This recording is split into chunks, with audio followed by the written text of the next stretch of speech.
আমাদের দেশে মেধাবীরা তাদের চাহিদা মতো সিট সংখ্যা পায় না, মানে ভালো বিশ্ববিদ্যালয়ে ঢোকার সুযোগ নেই, ভালো ডাক্তারিতে, ইঞ্জিনিয়ারিংয়ে। এবার 24-25 ব্যাচে ডাক্তারিতে 40,000 60,000 পাশ করেছে। সবাই কি ডাক্তার হওয়ার সুযোগ পাচ্ছে না। সামান্য বিশ্ববিদ্যালয়ে পড়ারও সুযোগ অনেকের নেই। তাহলে বিকেন্দ্রীকরণের মাধ্যমে যদি আরও বিশ্ববিদ্যালয় স্বীকৃতি দেওয়া হয় তাহলে কি অন্যায় হবে, নাকি আরও কিছু বাচ্চা ভালো কিছু পড়ার সুযোগ পাবে, ভালো কোনো প্রতিষ্ঠান থেকে বের হওয়ার সুযোগ পাবে?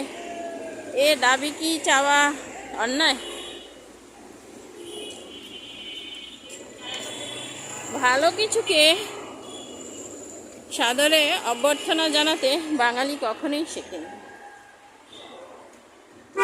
অনেক ঘাত প্রতিঘাতের পরে তারা সেটি মেনে নেয়।